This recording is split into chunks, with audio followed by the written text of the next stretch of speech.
Speaking of Mumbai, the city hasn't seen really any major projects launched in this calendar year, including on Gudi Padwa. That's an auspicious festival in the state. Builders seem hassled by the new development control regulations, DCR, and say that prices for the consumers will go up further. Manasvi Gilani checks out the fine print. The Maharashtra government announced the new development control rules for Mumbai with a hope to eradicate illegal practices in the real estate sector and to stop discretionary allotment of floor space index by municipal officials. Under the new DCR, areas that were not earlier considered in the FSI calculation for construction will now be counted in FSI. To compensate for this loss in FSI, the government has allowed compensatory fungible FSI which can be used for bigger habitat area. Fungible FSI will be available at 60%, 80% and 100% of ready reckoner rates for residential, industrial and commercial developments respectively. Under the new norms, developers will have an option of more parking over the DCR limit without premium and without even being counted in FSI, which would bring some much needed relief to developers and end users alike. Many developers were selling all these things at the higher rate or market rate, and corporations were not getting any benefit from that. So it will be create the transparency between the customer and the developer, and corporation will get the premium. The rules are intended to increase transparency in real estate transactions, but a lot depends on the way they are implemented. Developers who earlier manipulated free of FSI areas like balconies, flower beds, terraces and niches will now have to redraw their plans. Does this mean a hit on the profit margins?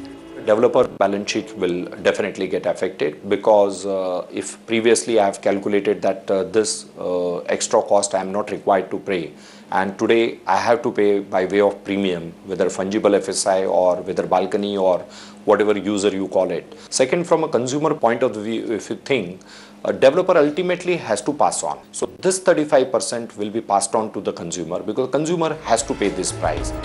With sales volumes dropping, developers say they have no choice but to pass on these higher prices to consumers. As for home buyers, it's definitely not a good deal. The prices in Mumbai, especially I'm talking about new home prices, is going to decline. And there are varied reasons for why it won't. One of the biggest reason is that the input costs for a developer over the last couple of years has significantly gone up. Added to that is the fact that the new DCR norms which are coming and the change in the FSI calculation is actually going to add to the cost of a developer. With this new burden on companies' balance sheets, price hikes are imminent. The new development control rules intended to ease buyers' decision to invest, but it looks like the buyers may have to rethink their plans to invest this year. Manasvi Gilani, NDTV. Will the new development control regulations announced by the Maharashtra state government actually end up increasing the prices for the customers or bring in more transparency in the deals? We are joined by Shailesh Puranik, Puranik Developers, and Omar Vanjahara, partner Solomon & Co. Gentlemen, thanks very much. I'm going to come to you first, Mr. Puranik. Why are the builders so nervous about the new development control rules? Is it no new projects are getting launched and there's data showing that? I say that there is no problem, that transparency is a different issue, but the prices is a different issue, and why the projects are not getting launched is a different issue. See, transparency would definitely go up if you talk about the new DCR, because you have a clarity. You know that 35% of extra FSI is allowed at 60% of premium. So transparency is not an issue now. Consumers can be rest assured that they will be transparent. They will be knowing what they are charged for. Regarding price rise, what happens is the existing plots that developers have bought, they have bought considering the fact that the potential of plot for 100 square feet was say 200 square feet. Now, because of the new DCR regulations, is going down. So my cost per square feet for a plot goes up. That puts strain on my balance sheet. And why new projects are not getting launched? We were about to see the implementation of new DCR. There were a lot of issues in that. There were a lot of implementation challenges in that. And now that DCR is published and now people are getting hang of it. So now you will see projects getting launched. Okay, so one is that, okay, the developers are understanding the fine print. But before that, I'm going to apologize for getting the name wrong, sir. But Mr. Puranik, just tell me, is it just a question of cutting down your profitability which is bothering you, because the fungibility issue takes care of the FSI lost? No, cutting down on profitability is a secondary issue, I would say. Fungible FSI is addressing that challenge, but see what happens is we were seeing the fine print getting implemented, so that was one challenge. And lot of plots that we have bought, they were bought considering the earlier DCR and earlier DC regulations. So that is actually creating the challenge. Even people at the helm of affairs at corporation, they are getting to terms with this new FSI regime, if I want to put it that way.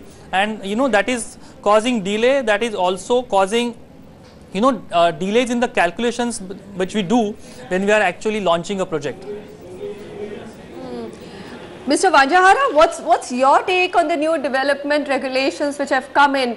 Do you think that the aim with which the state government introduced these to maintain transparency in deal and actually benefit the customers will happen? I mean, builders' concerns are valid, but that at least is going to happen for the customer. Absolutely. I think this is much awaited. It required the implementation of this, the DC regulations will take, it's a bit of streamlining the processes. There are processes in place which need to be looked at, because in the last 20 years, there's a lot of development that has taken place over time.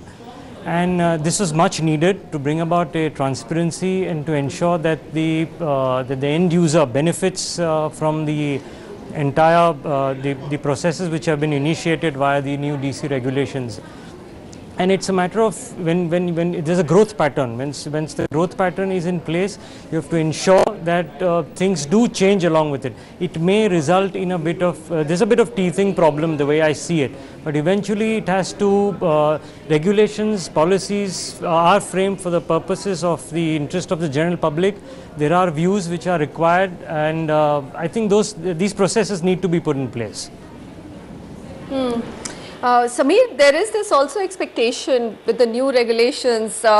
It will also mobilize revenues for infrastructure development and pave the way for old buildings to be renovated. Do you think that's correct?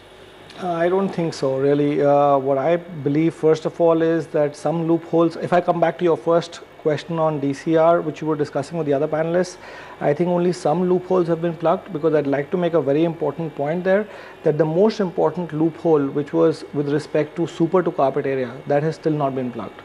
So the prices will go higher because earlier developers used to sell free FSI. So if they were allotted, say, one FSI for a building, they used to sell 3 or 4, and that was sold through flower beds and so on and so forth, which the customer had to pay for. Now that is all gone.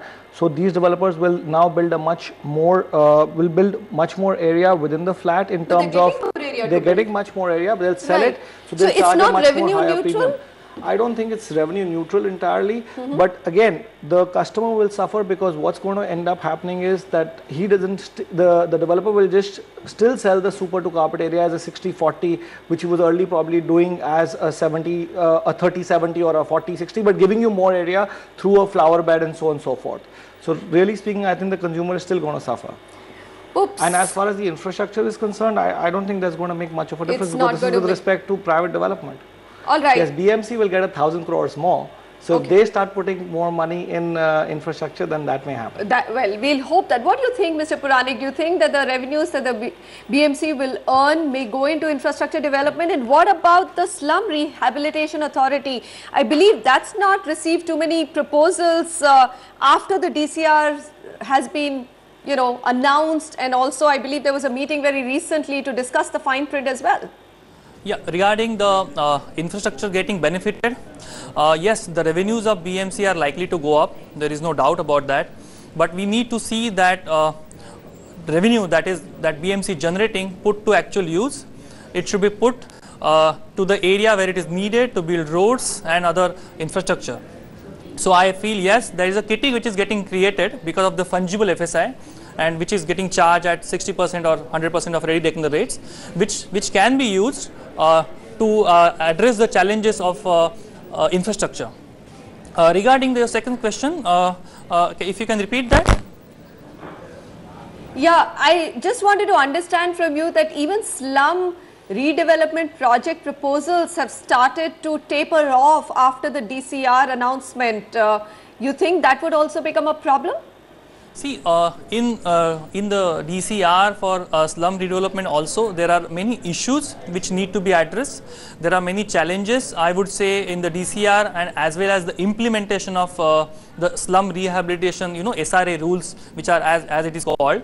And not only the DCR challenges, there are many other issues like ownership of the land, because some SRA schemes are run on the ownership of government land or MHADA lands, trust lands, or some are on the private ownership. So these are some of the issues which need to be addressed. After that, there are issues which are faced by actual slum owners or tenements as they are called. Initially they were given less area, now they want more area, which are now they are getting compensated. But sometimes it so happens there is a question of eligibility, and which the line keeps on shifting. So as a developer, I am not sure how many are eligible and how many are not eligible, and this election how many are going to get eligible, which I have already accounted as non-eligible. So there are so many issues which keep on cropping up.